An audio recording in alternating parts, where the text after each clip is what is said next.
kenikmatan, sehingga kita bisa berkumpul di agenda kegiatan diseminasi budaya positif. Salam beserta salam semoga tercurah limpahkan kepada junjungan kita Nabi besar Muhammad SAW. Salawat yang kedua semoga Allah limpahkan kepada keluarganya, para sahabatnya, dan kepada kita selalu umatnya yang insya Allah taat dan patuh pada ajalnya. Amin ya Allah ya Rabbal Alamin.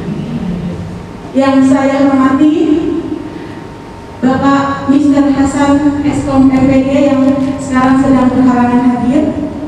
Yang saya hormati Bapak Muhammad Rizky Fajar Sumirat SPD. Yang saya hormati Bapak Mr. Anjaidin MPD.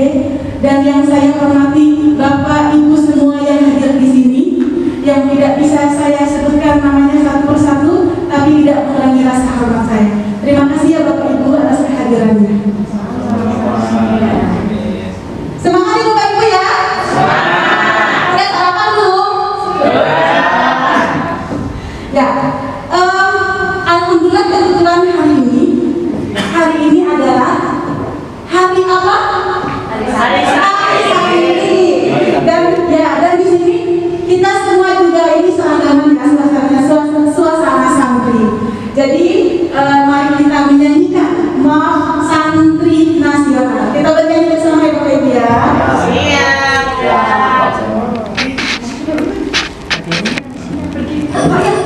Bapak Ibu di mana saya terbit.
di Hari Santri Nasional ini, baik santri ataupun kita para guru bisa lebih semangat lagi untuk jihad santri jaya negeri.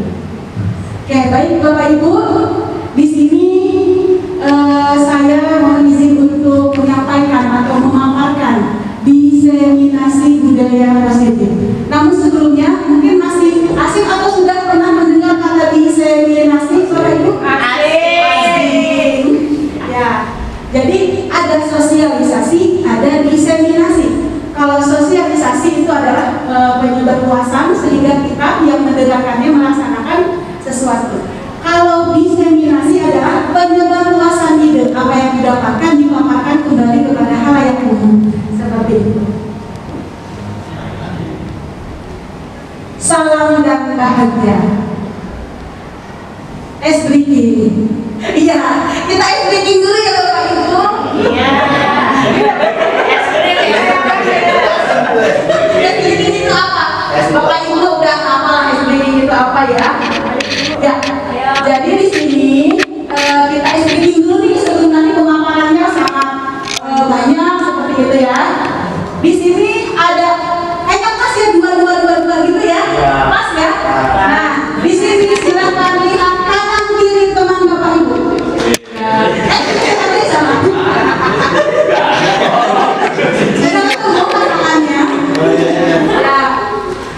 Nah, di sini mungkin Miss Linda dan Miss Kevin agak berkenalan. Ya. Di sini SDG-nya mengetes tingkat kebagusan, ya. Bapak Ibu sudah mengetahui apa belum ya SDG genap ganjil? Belum. Jadi ceritanya yang sebelah kanan ganjil, nah kanan ya, kita sebelah kiri genap, sebelah kanan ganjil, sebelah kiri genap. Nah cara mainnya seperti ini.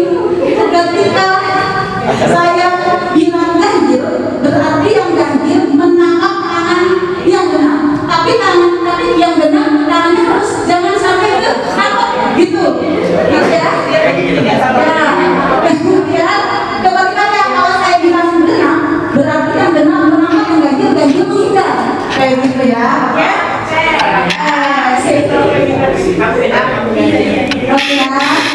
Siap. Apakah siap Bapak Ibu? Ini ganjil semua ya? Ini ganjil, siapin ganjil. Nah ini genap gitu ya. Terus ada lagi nih, ada apa namanya, tantangan nih. Kalau saya bilang 0 berarti tidak benar gitu. Kosong. Kalau saya bilang kosong berarti kesini dua-duanya. Itulah tantangannya. Oke. Siap ya. 1, 2, 3. Kosong.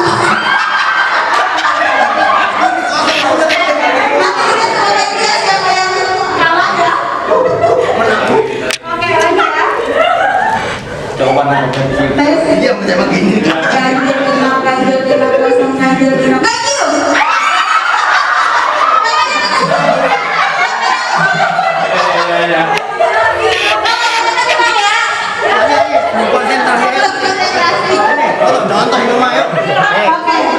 Kosong ganjil genap, kosong ganjil genap, genap. Kita bilang Ini cuma yang dapat ya ini ya. Dapat satu nih, satu lagi nih ya. Kosong ganjil genap, kosong ganjil genap, kosong. iya maju kan gitu kan. Satu lagi ya. Satu lagi lah. Kosong ganjil genap, kosong ganjil genap, ganjil.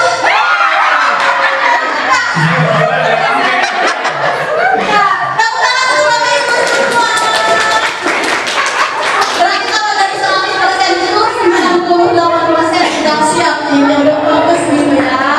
Ya, tepuk tangan sekali lagi. Baik. Es krim. Oke Bapak Ibu, jadi tujuan pada hari ini adalah konsep pendidikan menurut Ki Hajar Dewantara.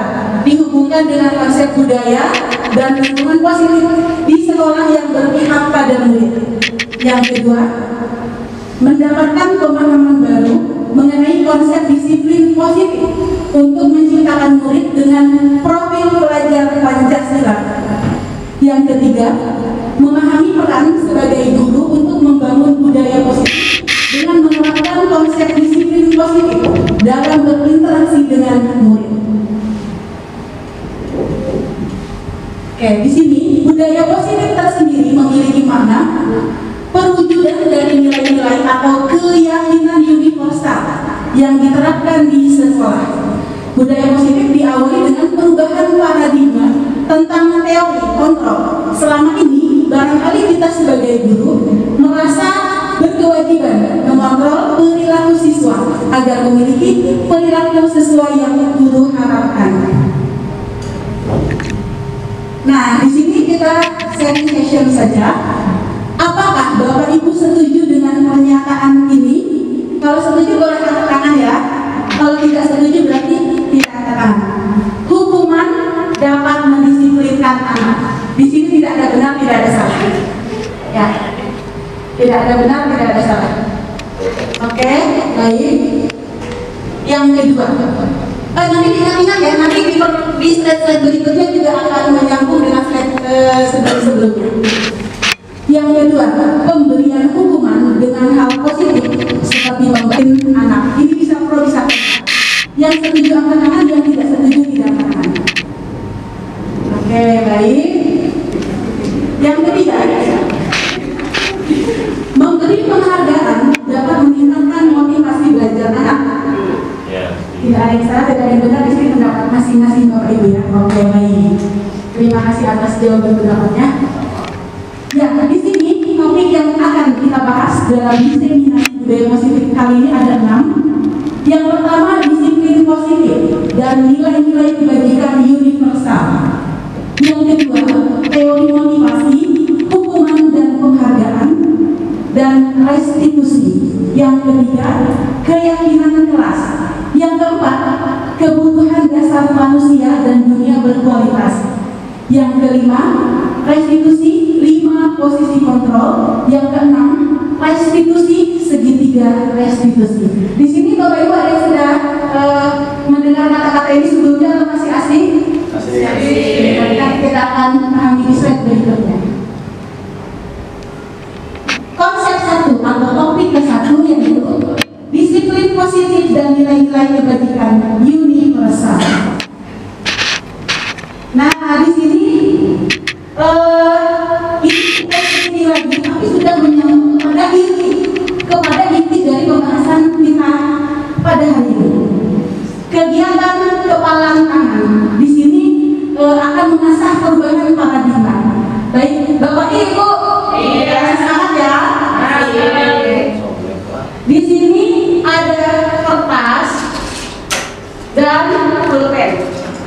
Di sini saya akan membagikan setiap guru 1 kertas dan 1 pulpen.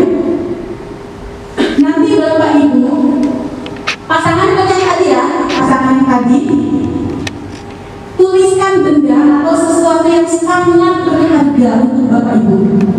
Letakkan di salah satu tangan Anda, tangan Bapak Ibu, dan genggam benda sesuatu tersebut dengan segala daya.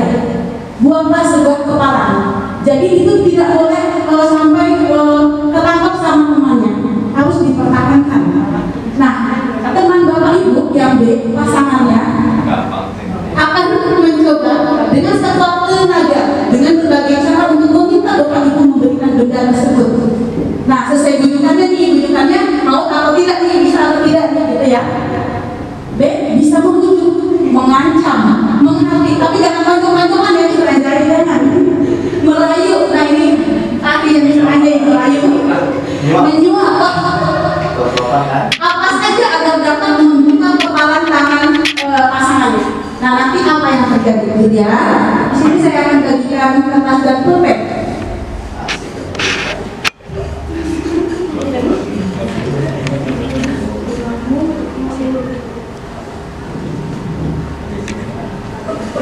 Amplop.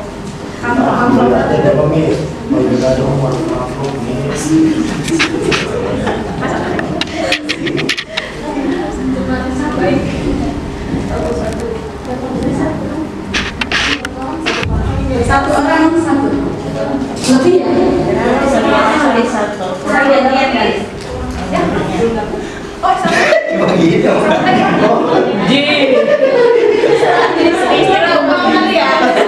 Ini banyak amat.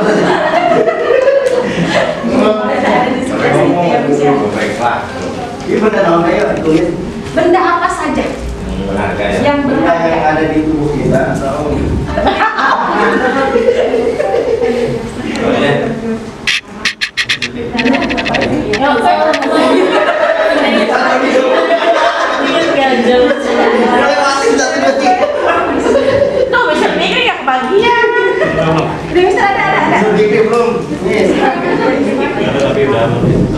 Ada yang masih kurang atau sudah lengkap?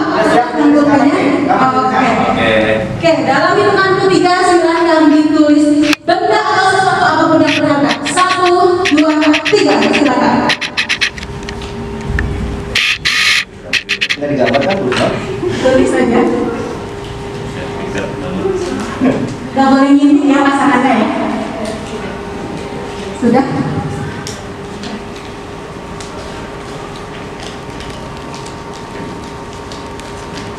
Angkat tangan yang sudah. benda atau apapun Apapun. Oke, bisa pikir belum?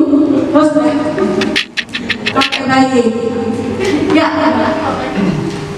Kalau sudah, nah sekarang kita dari yang ganjil dulu ya. Yang ganjil, pokoknya apapun itu segala cara agar yang genap bisa memberikan kepala kertas itu. Nah, tapi bisa mempertahankan dengan kata apapun, dengan apapun pokoknya seperti merebut sesuatu gitu ya. Oke? Ya, berhadapan-hadapan yang mengalahkan dari yang benar, yang mengalahkan dari yang benar.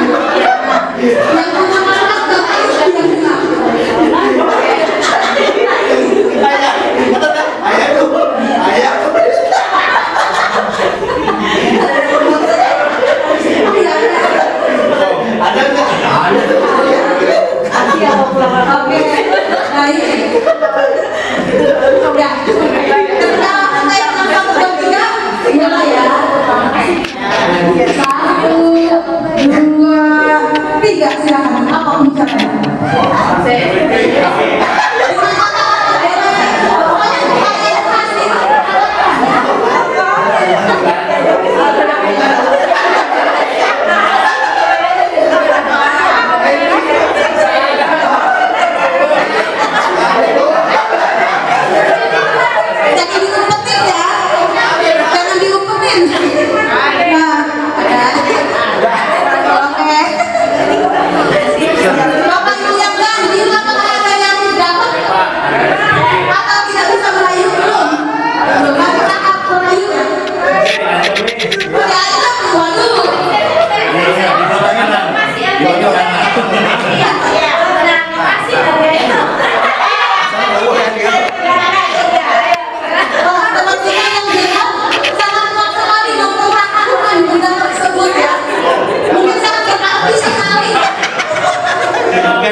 Apakah bisa ada yang bisa Bisa nih. bisa?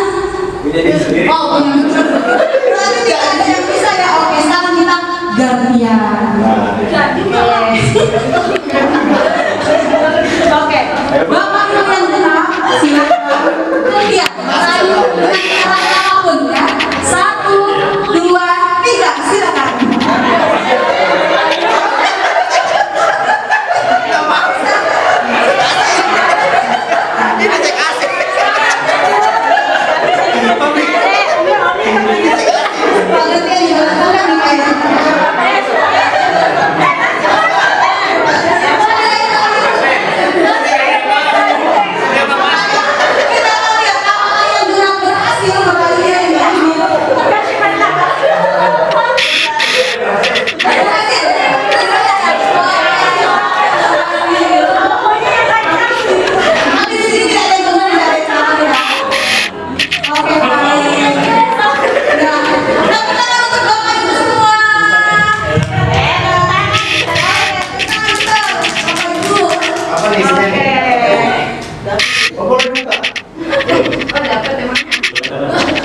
Dikasih, gak ada apa ya?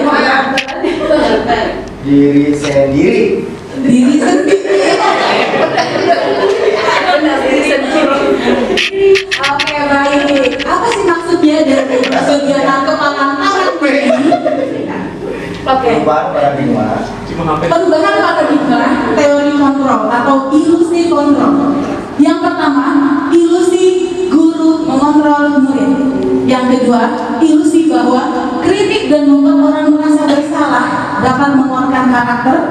Yang ketiga, ilusi bahwa semua penguatan positif efektif dan bermanfaat. Yang keempat, ilusi bahwa orang dewasa memiliki hak untuk memaksa. Nah, poinnya ini ada di nomor 4. Kesinambungannya juga ada di slide berikutnya.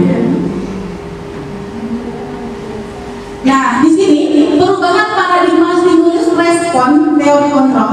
Siapa sesungguhnya yang memiliki kontrol? Ada stimulus respon, ada juga teori kontrol. Stimulus, kita mencoba mengubah orang agar berpandangan sama dengan kita. Kalau teori kontrolnya, kita berusaha memahami pandangan orang lain tentang dunia. Kemudian stimulusnya, perilaku buruk dilihat sebagai suatu kesalahan. Teorinya, semua perilaku memiliki tujuan. Yang ketiga, orang lain bisa mengontrol saya.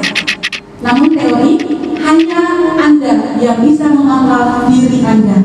Yang keempat, saya bisa mengontrol orang lain. Teorinya, Anda tidak bisa mengontrol orang lain. Selanjutnya, pemaksaan ada pada saat rujukan gagal. Teorinya, kolaborasi dan konsensus menciptakan pilihan-pilihan baru. Yang selanjutnya, model berpikir menang atau kalah. Kalau teorinya, model berpikir menang. Oke, next. Oke, sebelum ke sini, ini adalah peta konsep materi pada hari ini. Nah, sebelumnya, jadi yang tadi simulasi kepalang tangan tadi. Nah, kira-kira di situ ada kegiatan memaksa atau tidak? Ada. Kemudian ada kegiatan mempertahankan diri atau tidak? Ada, seperti itu ya. Jadi tidak semuanya. Misalnya kita sebagai guru kepada murid, kamu harus diri. Tapi bagaimana caranya kita bertanya lebih ke guru seperti itu. Nah, di sini peta konsepnya disiplin positif, teori kontrol atau teori pilihan Dr. William Glasser.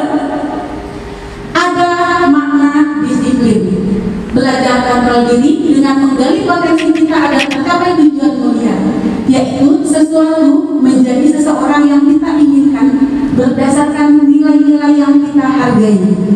Ada teori motivasi untuk menghindari hukuman, untuk mendapatkan imbalan. 3, untuk menghargai diri sendiri. Lalu di bawahnya lagi ada nilai-nilai kebajikan universal dan ada keyakinan kelas. Kemudian ada 5 posisi kontrol. Ini sebagai guru. Yang pertama ada sebagai penghukum, yang kedua pembuat rasa bersalah, yang ketiga sebagai teman, yang keempat sebagai pemantau, dan yang kelima sebagai manajer. Nah, ada juga segitiga restitusi. Nah, ini nanti akan berhubungan dengan kegiatan kepalang tangan tadi. Yang pertama ada menstabilkan identitas, yang kedua ada validasi kebutuhan, yang ketiga ada menanyakan keyakinan. Ada untuk bertahan hidup, penguasaan, kasih sayang dan rasa diterima, kesenangan dan kebebasan. Sebelumnya, apa itu disiplin menurut Bapak Ibu? Disiplin itu apa? Gitu ya. Oke. Apakah makna disiplin? Berasal dari bahasa Latin disciplina, yang artinya belajar. Makna asal dari kata ini berkonotasi dengan disiplin diri dari murid-murid Socrates dan Plato. Disiplin diri membuat orang menggali potensinya menuju sebuah tujuan apa yang dia hargai. Namun dalam budaya kita, makna kata disiplin telah berubah menjadi sesuatu yang dilakukan seseorang pada orang lain untuk mendapatkan kepatuhan. Kecenderungan umum adalah menghubungkan kata disiplin dengan ketidaknyamanan, bukan dengan apa yang kita hargai atau pencapaian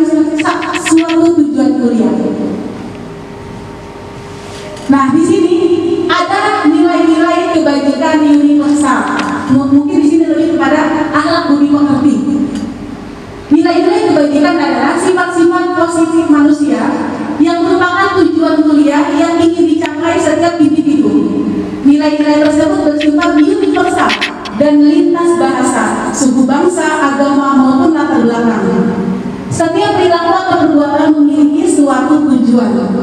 Dengan mengaitkan nilai-nilai kebajikan yang diyakini seseorang, maka motivasi intrinsiknya akan terbangun, sehingga menggerakkan motivasi dari dalam untuk dapat mencapai tujuan mulia yang diinginkan. Nilai-nilai kebajikan yang ingin dicapai oleh setiap anak Indonesia kita kenal dengan profil pelajar Pancasila. Beriman, bertakwa kepada Tuhan Yang Maha Esa, berakhlak mulia, mandiri, bernalar kritis, berkebinekaan global, bergotong royong, dan kreatif. Mungkin kalau yang dirapot P5 boleh ada ya ini ya, yang dirapot kurikulum merdeka PBL. Nah ini adalah nilai-nilai kebajikan universal. Ada keadilan, tanggung jawab, kejujuran, bersyukur, rasa hormat, lurus hati, berprinsip, integritas, bertujuan, kasih sayang, kesabaran, keteraturan, percaya diri, komitmen, dan sebenarnya masih banyak lagi. Yang kedua, ya ini ada murid berprestasi ya dari kelas 2C wali kelasnya Miss Rianti ya. Awan, Setiawan, murid berprestasi ya Miss Rianti ya. Ya, konsep kedua atau topik kedua, teori motivasi, hukuman dan penghargaan restitusi. Nah, teori motivasi perilaku manusia itu ada motivasi eksternal, kemudian ada motivasi internal. Kalau eksternal itu untuk menghindari ketidaknyamanan atau hukuman. Apa yang akan terjadi apabila saya tidak melakukannya? Yang kedua, untuk mendapatkan imbalan dari orang lain atau institusi. Apa yang akan saya dapatkan apabila saya melakukannya? Yang ketiga, motivasi dari internal, tujuan disiplin positif untuk menghargai diri sendiri. Saya akan menjadi orang yang seperti apa bila saya melakukannya. Nah, merdeka. Merdeka itu artinya tidak hanya terlepas dari perintah, kamu harus apa, kita harus apa, akan tetapi juga cakap buat memerintah diri sendiri. Ki Hajar Dewantara, Pemikiran Konsepsi Keteladanan, dalam bukunya Sikap Merdeka yang akan terima. Nah, di sini ada dihukum oleh penghargaan. Kalau dihukum oleh penghargaan, ini pengaruh jangka pendek dan jangka panjang ada. Kemudian penghargaan menghukum, penghargaan mengurangi ketepatan, penghargaan itu tidak efektif, penghargaan merusak hubungan. Nah tadi yang katakan penghargaan itu dibutuhkan siapa saja Bapak Ibu tadi? Oke. Nah ternyata seperti ini dalam teorinya ya Bapak Ibu ya, dihukum oleh penghargaan. Ada misalnya guru murid misalnya, wah ibu bapak gitu kan ya, mengajarnya sangat bagus sekali. Nah di situ seperti kita harus lebih baik lagi seperti itu ya. Jadi penghargaan itu maksud kita harus menjadi lebih baik lagi. Kemudian dihukum oleh penghargaan. Penghargaan menurunkan kualitas, penghargaan mematikan kreativitas, penghargaan mengurangi motivasi intrinsik. Ya mungkin di sini sebenarnya ketika kami sedang Zoom gitu ya, ini tuh ada produk kontrak sebenarnya gitu ya. Jadi ada yang masih bagus gitu kan ya. Tapi terkadang contohnya misalnya K-pop, ada artis K-pop yang bunuh diri karena dia terlalu tenar ada ya. Nah mungkin itu yang dimaksud ini ya, dihukum oleh penghargaan. Ya kemudian. Nah di sini ada tanya jawab Bapak Ibu. Ada tanya jawab. Di sini Bapak Ibu memilih kalimat di sini itu merupakan hukuman atau konsekuensi. Nah ini jujur ya Bapak Ibu, ketika saya mengisi di LMS, saya sampai 5 kali karena belum semua betul. Jadi ada beberapa pertanyaan, kemudian tidak semuanya betul, tidak semuanya betul, tapi cuma 2, 3, 4. Lalu percobaan kelima baru betul semua, gitu ya. Nah, keluarnya adalah kalau hukuman itu peraturan yang dibuat dari sekolah. Kalau konsekuensi itu peraturan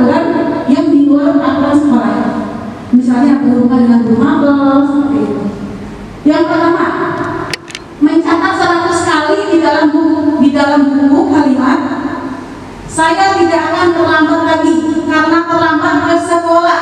Merupakan hukuman atau konsekuensi? Hukuman. Oke, kita tulis dulu ya.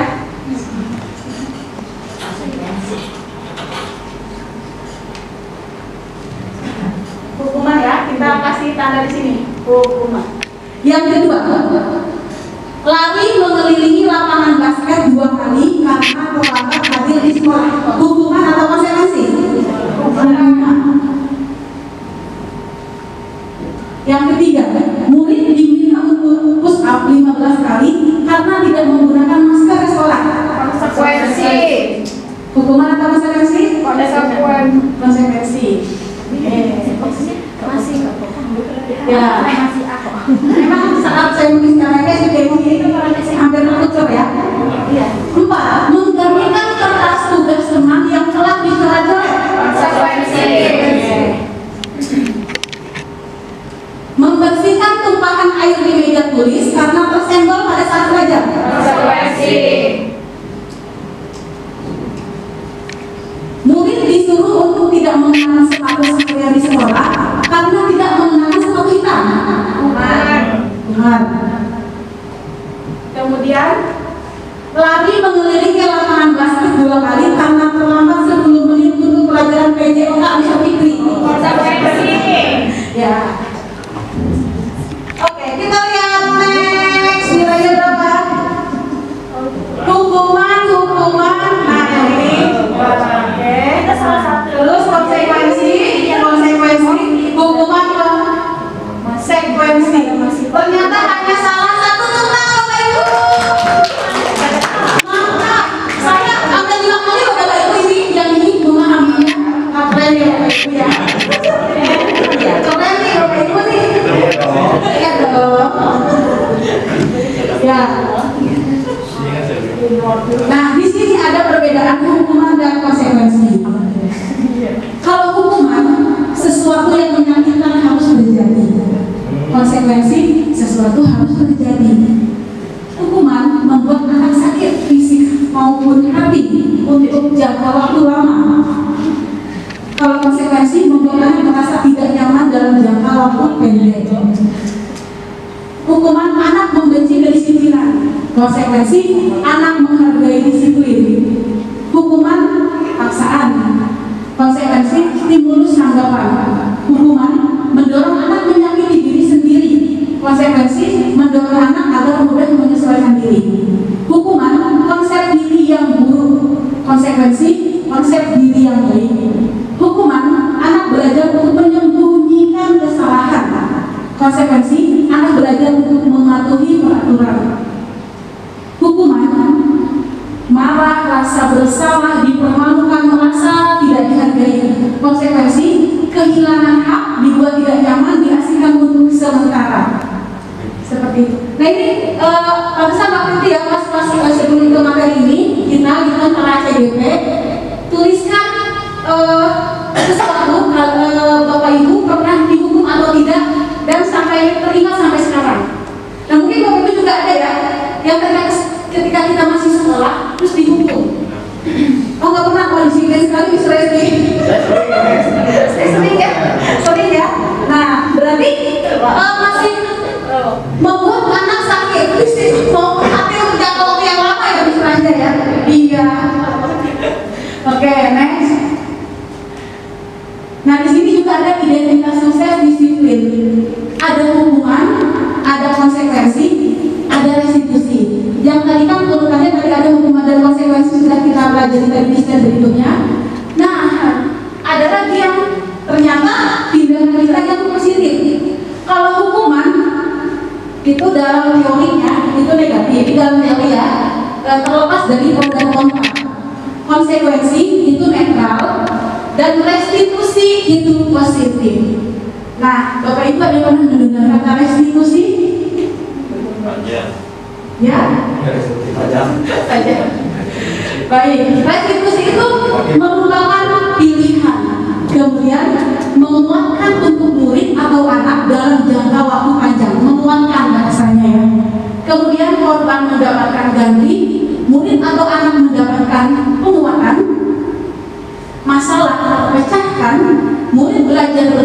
jawab untuk perilakunya, fokus pada pemecahan masalah dalam jangka waktu panjang.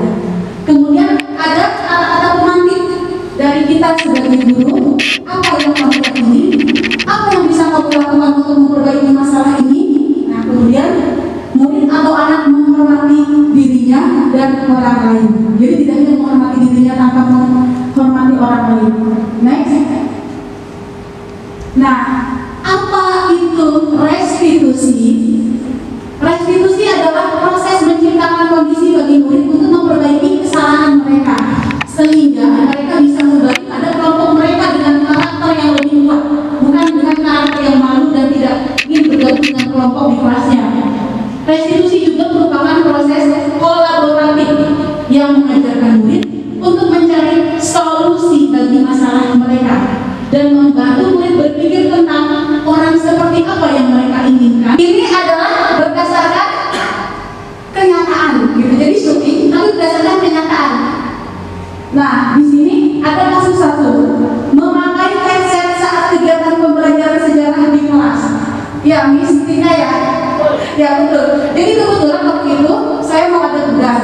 Miss Tina mengambil Miss siswa kelas Miss ada yang memakai headset Ananda A dan Ananda B. Wah, kebetulan nih, gitu kan ya. Nah, jadi saya mencoba untuk mempraktikkan restitusi ini. Kemudian yang kedua, mengobrol saat kegiatan pembelajaran seni budaya di kelas. Nah, itu kebetulan di pelajaran saya sendiri, gitu ya. Jadi ada dua kasus. Nah, sekarang next, ini masuk berita di dulu. Ya, silahkan simak ya Bapak Ibu.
Kecerdasan emosi dan tentunya sangat penting untuk menggapai masa depan kami yang lebih cerah.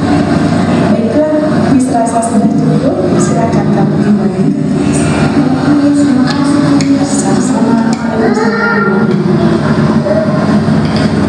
Assalamualaikum warahmatullahi wabarakatuh. Perkenalkan, nama saya Farhanina Indah dari kelas 11 1C. Di sini saya akan membagikan kesan dari dapatnya restitusi dari wali kelas saya, yaitu di sini. Kesan yang saya dapatkan dari restitusi itu, saya bisa menjadi bisa akan kesalahan yang saya lakukan, dan kedepannya saya akan memperbaiki kesalahan tersebut agar tidak terjadi lagi. Dengan manfaat yang bisa saya dapatkan dari restitusi, yang pastinya saya lebih akan mengarahkan diri saya ke hal yang lebih baik dan mendengarkan semua nasihat dari sini. Terima kasih. Assalamualaikum warahmatullahi wabarakatuh.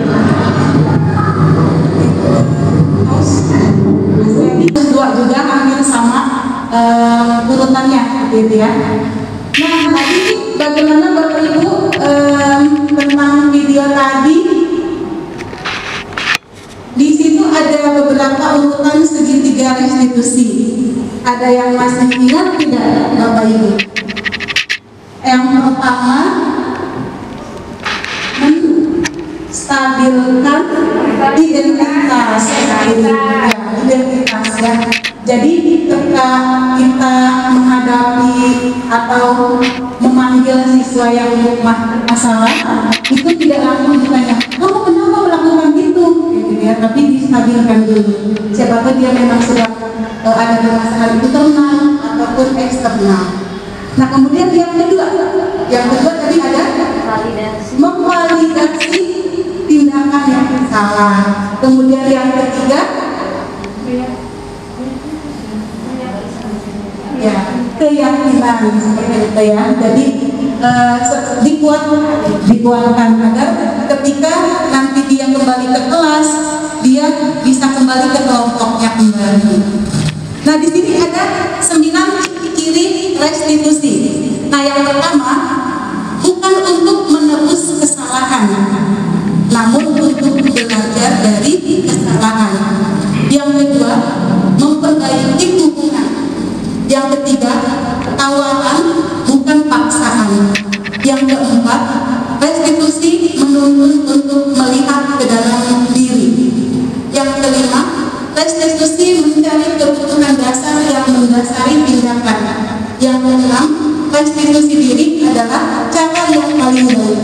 Yang ketujuh, restitusi fokus pada karakter bukan tindakan. Yang kedelapan, restitusi fokus pada solusi. Dan yang kesembilan, restitusi mengembalikan murid yang berbuat salah pada kelompoknya.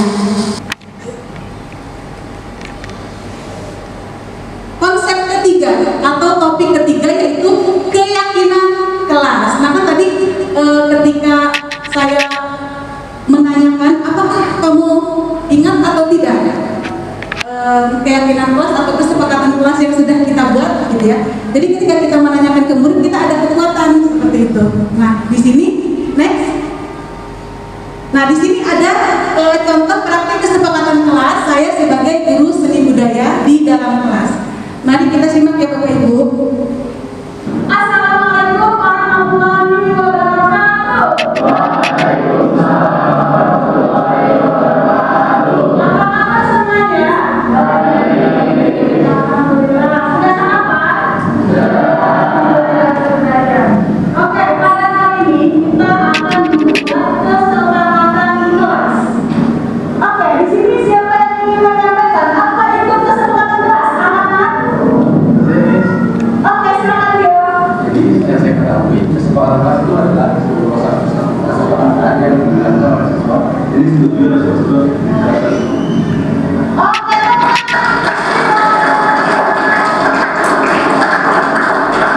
Nah, di sini menurut Kamus Besar Bahasa Indonesia, kesepakatan adalah perihal yang disepakati. Sedangkan kelas adalah sebagai tempat atau ruang belajar untuk menempuh pendidikan di sekolah. Jadi, kesepakatan kelas merupakan sesuatu yang disepakati guru dan murid antar teman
boleh 5, boleh 6, tergantung yang kita sepakati. Kesepakatan kelasnya. Anak-anak, oke silakan kalian maju ke depan untuk menuliskan kesepakatan kelas.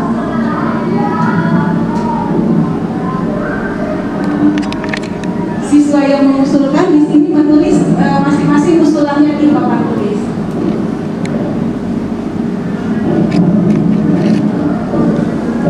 Bisa di next.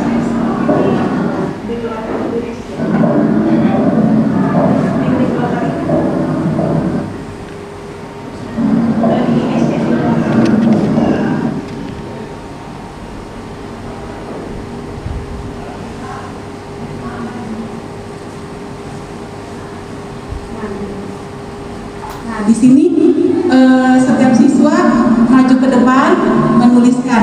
Nah, kemudian di sini dari poin-poin ini itu kalau misalnya sudah positif semua, kata-katanya positif, mungkin itu sudah selesai. Tapi kalau misalnya di sini ternyata ada kata-kata yang belum positif, kayak di sini contoh nomor 2, tidak saling mengobrol saat pembelajaran berlangsung. Nah, di sini kita membuat untuk menjadi kalimat yang positif seperti itu. Nah, Ini sudah ada langsung dan di sini tidak ada kalimatnya sudah positif. poin ketok palu gitu ya. Sekarang kira-kira siapa yang ingin membetulkan? Ya, silakan. Oke, silakan dimulai depan.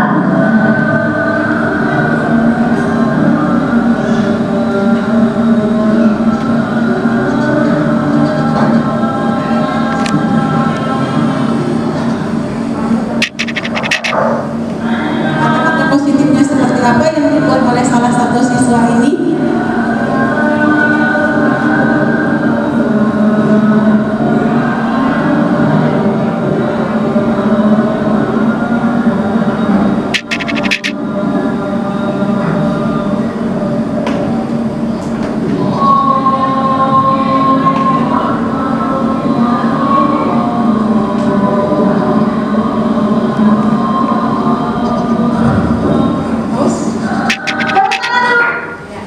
Ya, tadi kan untuk yang sebelumnya tidak saling mengobrol saat pembelajaran berlangsung. Nah, tadi untuk yang tadi siswa kata-katanya fokus dan tertib saat pembelajaran berlangsung. Nah, itu sudah menjadi kalimat yang positif.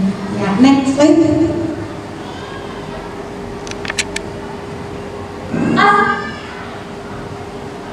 Oke, sebelumnya, nah di sini sudah ada hasil dari anak-anak membuat kesepakatan kelas.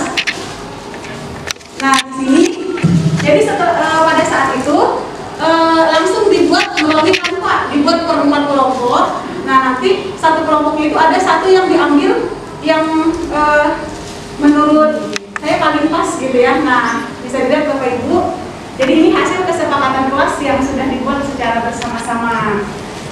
Kemudian nanti hasil kesepakatan kelas tersebut ini akan ditempel di dinding kelas. Jadi saat kegiatan pembelajaran berlangsung, ini ada kesepakatan kelasnya.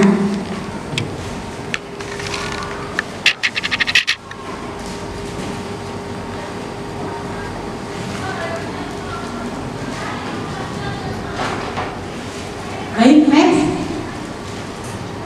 Nah, di sini sebenarnya tujuan goalnya itu dari kegiatan diseminasi budaya positif ini adalah adanya di sini. Yang pertama, peraturan kelas. Peraturan kelas turunannya adalah kesepakatan kelas yang tadi sudah dibuat bersama-sama. Nah, kemudian setelah kesepakatan kelas adanya keyakinan kelas.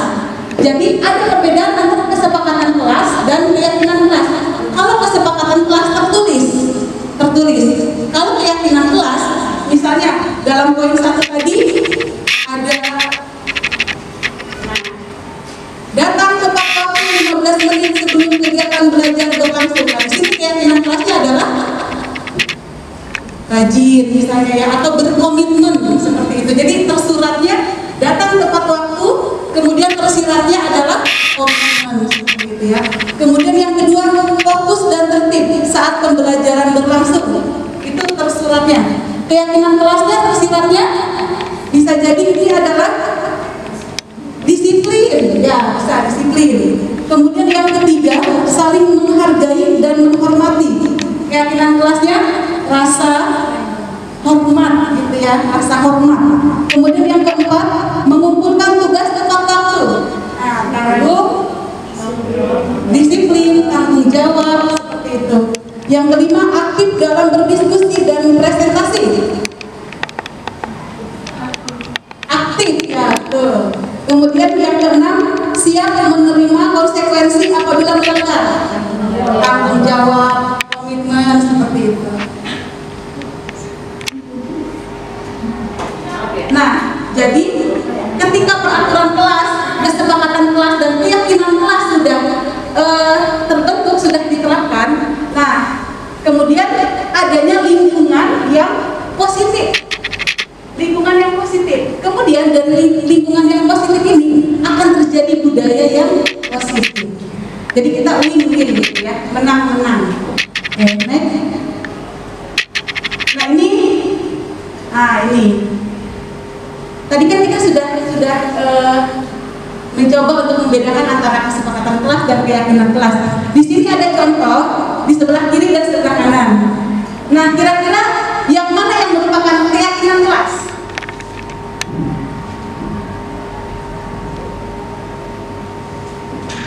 Atau kesepakatan kelas semua? Yang kanan, iya betul sekali. Jadi kalau yang kesepakatan kelas itu tersurat dan tertera secara rinci. Nah, kemudian kalau keyakinan kelas itu yang diyakini oleh masing-masing, baik itu sebagai guru ataupun sebagai murid. Gitu ya. Ini pinter-pinter nih Bapak Ibu ya. Tepuk tangan dulu dong. Guru SMA Apis ya.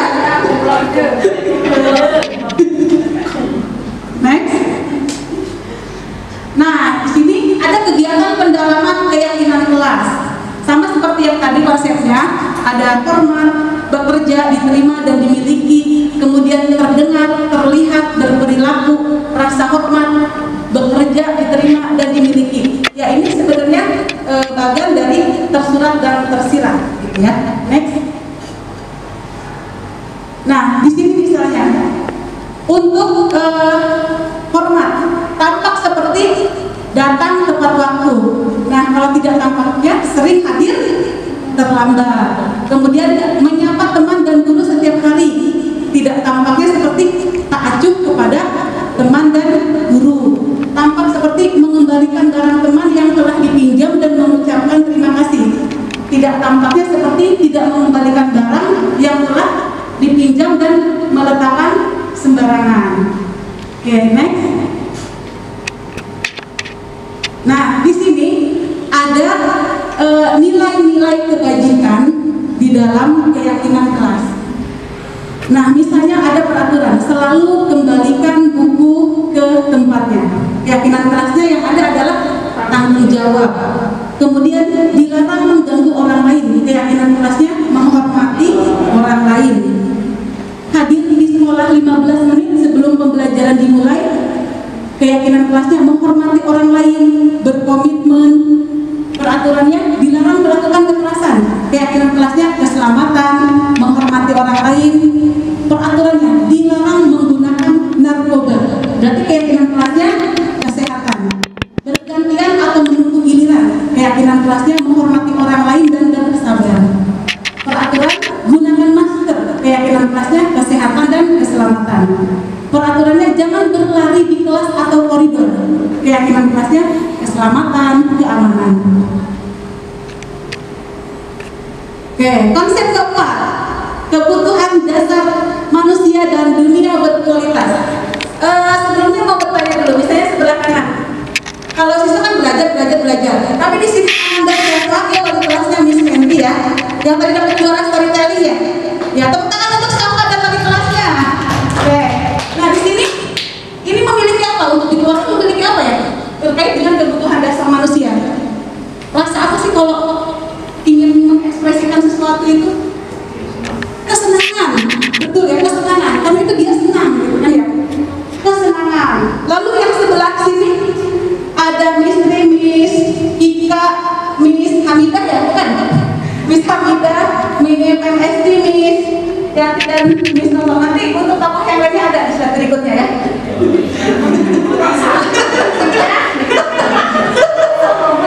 Ya, kira-kira ketika ekspresi begini itu kebutuhan dasar manusianya apa ya? Healing itu apa tuh? Kesenangan juga, betul, kesenangan juga ya. Oke, next. Betul sekali ya, kebutuhan dasar manusia itu ada 5. Salah satunya tadi yang Bapak dan Ibu sebutkan adalah kesenangan. Betul sekali.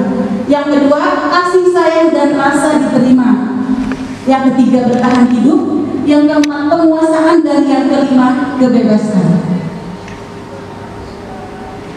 Nah, kebutuhan dasar manusia bertahan hidup. Kebutuhan yang bersifat fisiologis untuk bertahan hidup. Misalnya, kesehatan. Kemudian kita ingin sehat gitu ya. Rumah, kita ingin memiliki rumah. Dan makanan, rasa lapar, rasa haus, itu termasuk kebutuhan dasar manusia bertahan hidup. Yang kedua, kasih sayang dan rasa diterima. Kebutuhan psikologis. Kebutuhan untuk disayangi, diterima, meliputi kebutuhan akan hubungan dan koneksi sosial. Kebutuhan untuk memberi dan menerima kasih sayang, dan kebutuhan untuk merasa menjadi bagian dari suatu kelompok. Yang ketiga, penguasaan kebutuhan pengakuan atas kemampuan. Kebutuhan ini berhubungan dengan kekuatan untuk mencapai sesuatu, menjadi kompeten, menjadi terampil, diakui atas prestasi dan keterampilan kita, didengarkan dan memiliki rasa harga diri, gitu ya.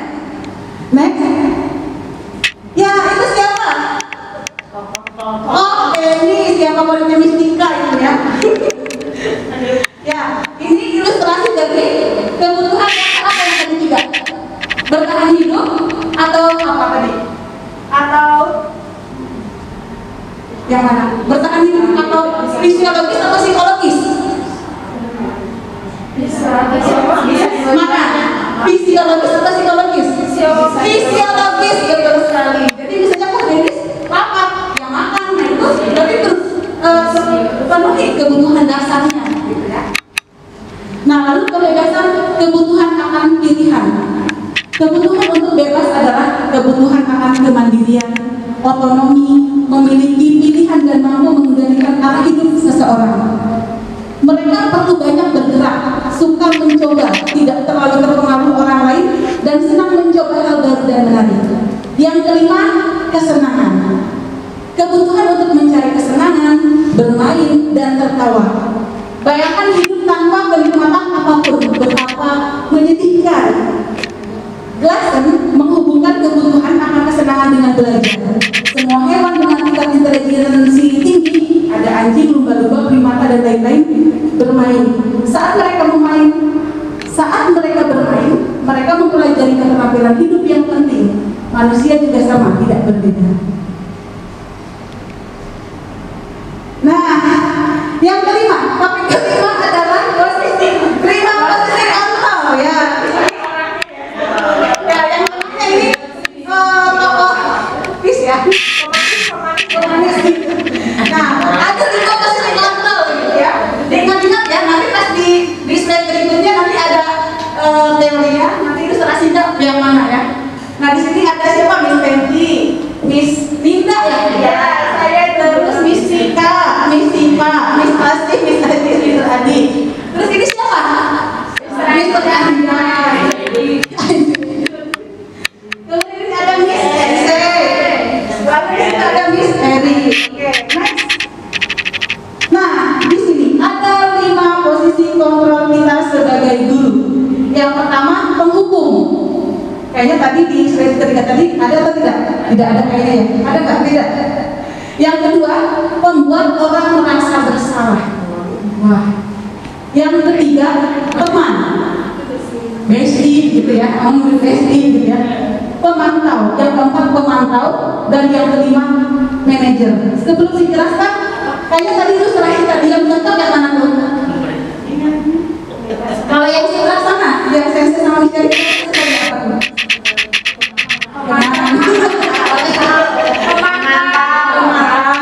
Oke. Terus yang sebelah kanan ada misteri dan kawan-kawan.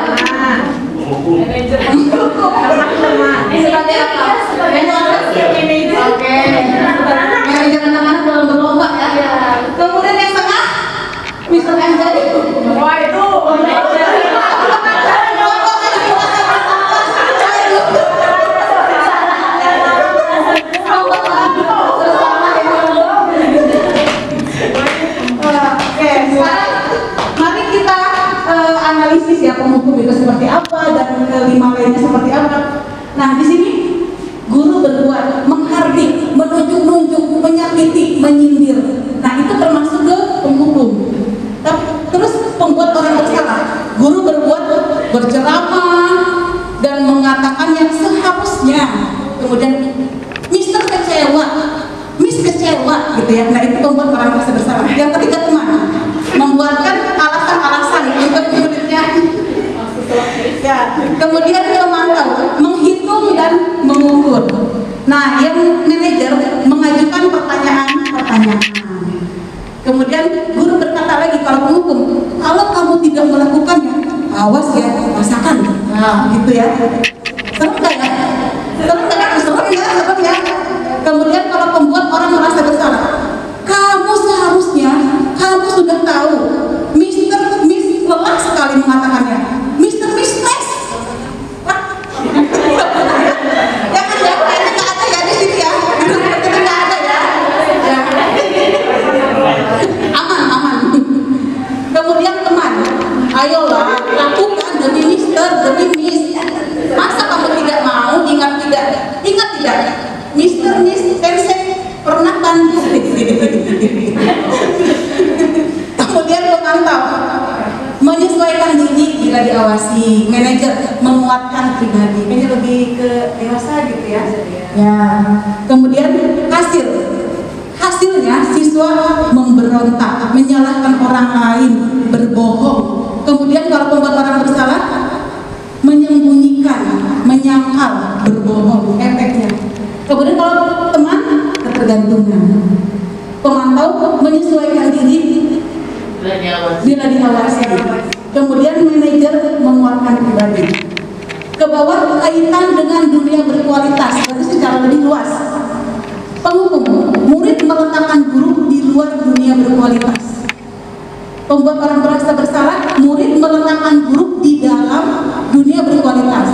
Sebagai teman, murid meletakkan guru sebagai orang yang sangat penting di dunia berkualitas. Memantau, murid meletakkan guru peraturan dan hukum di dunia berkualitas. Manajer, murid meletakkan dirinya sebagai individu yang positif dalam dunia berkualitas. Berarti kalau misalnya sebagai manajer, budaya positif itu akan terterapkan begitu ya. Ya. Lalu murid berkata, biarkan saja yang membuat orang merasa bersalah. Maafkan saya. Kemudian yang teman, saya pikir Mister, Miss, Sensei teman saya ternyata begitu. Pemantau, berapa banyak bintang yang saya harus peroleh, berapa halaman yang harus saya tulis. Nah, kalau manajer, bagaimana caranya saya bisa memperbaiki keadaan? Kayaknya lebih kemana ya? Kalau yang positif-positif itu ya manajer ya, manajer. Kemudian dampak bagi murid, penghukum mengulangi kesalahan. Itu kita harapkan atau tidak? Tidak. Kemudian kalau membuat orang merasa bersalah, merasa rendah diri, kita ingin tidak kalau siswa merasa rendah diri? Tidak. Yang ketiga, teman, lemah, tidak mandiri, tergantung. Ingin tidak seperti itu? Tidak. Pemantau, menitik beratkan pada sanksi atau hadiah untuk dirinya. Ini tidak. Manajer mengevaluasi diri, bagaimana cara memperbaiki diri. Kalau yang ini kita harapkan. Oke. Semangat untuk Bapak Ibu semua. Kita sekarang mulai ke paradigma baru ya. Next. Nah, di sini juga ada. Harusnya ini. Tadi harusnya di ini dulu ya, ditutup dulu ya, kelihatan ya? Kelihatan ya. Saya kecewa sekali dengan kamu. Nah, itu berarti posisi kontrol guru tersebut sebagai pembuat orang merasa bersalah. Kemudian kamu tidak pernah benar melakukannya. Posisi kontrolnya sebagai penghukum. Ayolah lakukan demi Mister, Miss, Sensei, itu teman. Apakah kamu mau mendapatkan stiker bintang hari ini? Pemantau. Bagaimana kamu bisa menyelesaikan masalah ini? Manajer. Kamu selalu yang paling terakhir, penghukum. Oke, next. Bergerak antara peraturan, pemantau, konsekuensi atau hadiah, nilai-nilai manajer, memperbaikinya. Nah, jadi dari yang tadi semua itu yang paling bisa untuk siswa memperbaiki itu adalah yang manajer. Next. Nah, konsep ke-6 ya. Ada bintang lapangan di sini. Topik ke-6 segitiga restitusi ya. Oke, mulai dari sini. Di sini ada Mr. Fikri ya, bintang lapangan PIS. Terus di sini ada Mr. Roni, di sini ada siswa. Kemudian di sini ada Mr. Roni, di sini ada Pak Pian. Kemudian di sini ada Mr. Roni, dan di sini ada Mr. Resti. Nah, ini ilustrasinya. Kemudian nanti ada slide berikutnya. Next. Nah, sebelumnya nih kita review dulu. Ini ada huruf yang hilang. Tadi ada 3 tahapan segitiga restitusi yang ada kasus ya. Nah, yang pertama apa?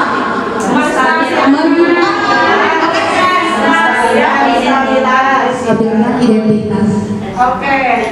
Betul atau betul? Betul. Oke. Yang kedua, siapa yang kedua? Validasi.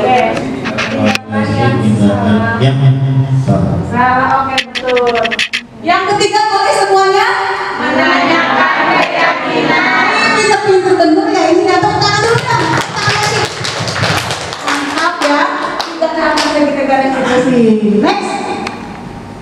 Betul tidak yang tadi? Betul. 100 untuk Bapak Ibu ya.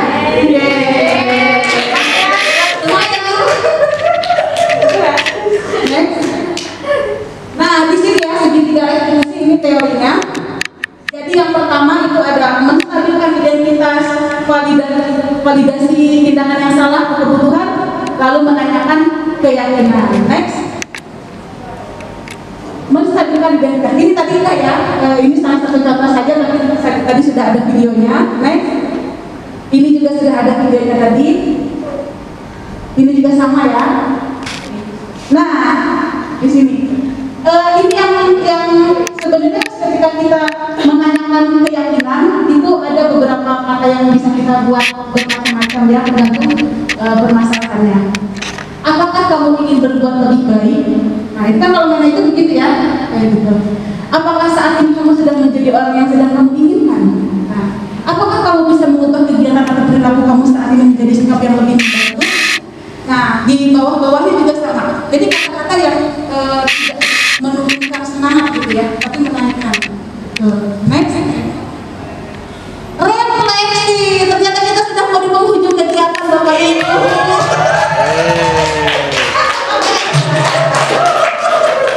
Ya, yang pertama, hal baru apa yang mengubah paradigma saya atau Bapak Ibu yang saya dapatkan? Boleh mungkin angkat tangan? Silakan disedemi. Nanti yang kedua dan ketiga disiapkan ya sambil mau menjawab. Hal baru yang paradigma saya yang pertama terkait dengan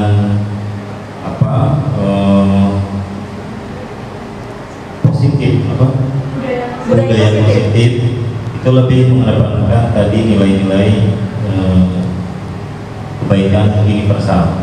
Kalau dalam agama Islam rahmatan lil alamin, baik kepada semuanya. Yang kemudian membuat kesepakatan kelas itu juga mengedepankan nilai-nilai tersebut dan menghadapi masalah-masalah yang kemudian ditangani oleh guru dengan strategi restitusi tadi yang nantinya siswa kembali pada lingkungannya itu sudah menjadi lebih lagi mengedepankan nilai-nilai tadi. Saya kira itu. Baik, terima kasih Mr. Doni atas refleksinya. Yang kedua, perasaan apa yang muncul selama mengikuti kegiatan ini? Silakan Bapak Ibu, apapun. Kita kebutuhan dasar juga ada 5 dan ada banyak ya.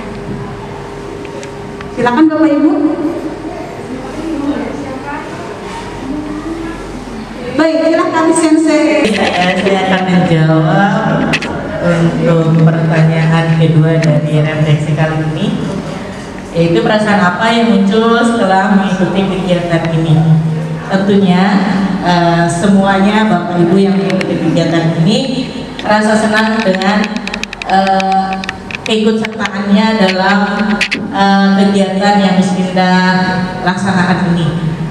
Kesenangannya itu bisa berupa menemukan hal-hal baru, terutama ya kalau untuk saya itu ketika kita menghadapi permasalahan dengan siswa, apakah kita akan tetap menjadi penghukum ataukah nanti kita akan bergeser menjadi membuat orang merasa bersalah, ataukah mungkin nanti kita akan langsung menuju ke manajer gitu ya, ke yang lebih baik. Yaitu ya tentunya senang semuanya ya Bapak Ibu ya. Alhamdulillah. Terima kasih Miss Indah.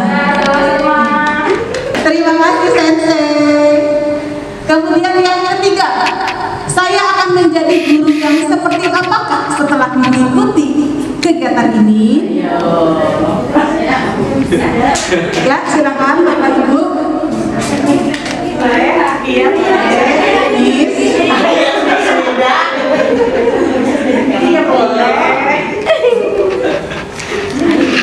Terima kasih atas waktunya. Di sini saya akan menjawab refleksi yang ketiga. Yang saya rasa yang akan menjadi guru yang seperti apakah setelah mengikuti modul ini. Berdasarkan dari pemaparan dari Miss Indah, yang terbaik menjadi guru yaitu ya manajer. Semoga saja nanti saya bisa belajar menjadi guru yang manajer yang bisa menjadikan siswa-siswi menjadi lebih baik lagi seperti itu. Terima kasih. Terima kasih Bapak Ibu. Kemudian next. Terima kasih.